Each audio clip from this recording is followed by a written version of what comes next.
जय श्री राम।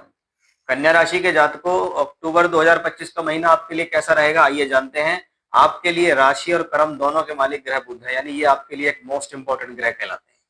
जो आपके कर्म स्थान, आपकी प्रोफेशनल लाइफ, आपके कार्य क्षेत्र, आपके स्वास्थ्य, सम्मान, आपका मन, सोच, विचार, कैलकुलेशन, बुद्धि, वाणी, बोलचाल, सब पे अधिकार है बुध का।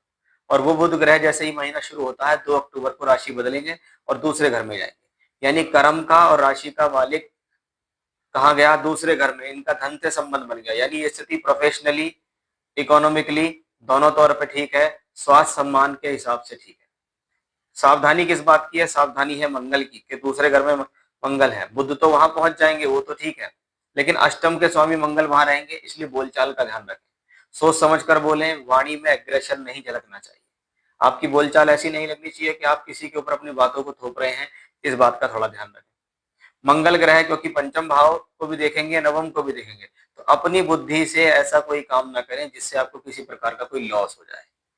ये बात का आपको इस महीने विशेष रूप से ध्यान रख के चलना होगा। बाकी बुध में कोई कमी नहीं है, बस मंगल यहाँ ये चाहते हैं कि वो आपसे गलती करा कर नुकसान कराए। आपके लिए योग कारक ग्रह कहने जाने वाले प्लेनेट कौन है? शुक्र है, क्योंकि वो दूसरे और नौवे दोनों घर के मालिक हो जाते हैं। शुक्र ग्रह 9 अक्टूबर को राशि बदलकर, यानी आपके भाग्य के मालिक राशि में, आपके धन के मालिक भी राशि में पहुंचेंगे, यानी ये सिचुएशन बहुत अच्छी है।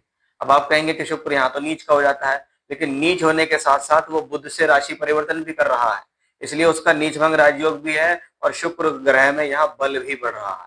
इसलिए ये सिचुएशंस आपके लिए बहुत हद तक बहुत पॉजिटिव दिखाई देती है।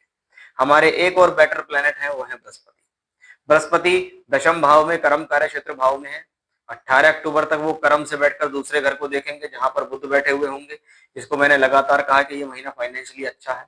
अब यही बृहस्पति 18 अक्टूबर को उच्च के हो जाएंगे। उच्च के होकर बृहस्पति बैठेंगे 11th हाउस में, जहां से वो सप्तम भाव और पंचम भाव पे दृष्टि देंगे। पंचम पे दृष्टि तो शिक्षा, विद्या, बुद्धि, ज्ञान के लिए अच्छी है, लेकिन सप्तम पे दृष्टि दो काम कर रही है। पहला, विवाह वैवाहिक संबंध, पद प्राप्ति, नौकरी, व्यापार के लिए शुभ है, तो वहीं धन का कारक होकर भी शुभ है। तो पंच सप्तम भाव में जो शनि वक्री होकर बैठे हुए हैं, अगर हस्बैंड वाइफ रिलेटेड कोई प्रॉब्लम चल रही है, लव रिलेशन की प्रॉब्लम है, एजुकेशनली प्रॉब्लम है, कुछ भी ऐसी समस्या है, तो बृहस्पति अपनी दृष्टि से उन सारी चीजों को इस पूरे महीने में सॉल्व करते दिखाई देंगे। यानी इस महीने देखें तो बुध ग्रह, शुक्र ग्रह और गुरु तीनों मिलकर आपके लिए पॉजिटिव है। सावधानी है तो सिर्फ मंगल ग्रह से।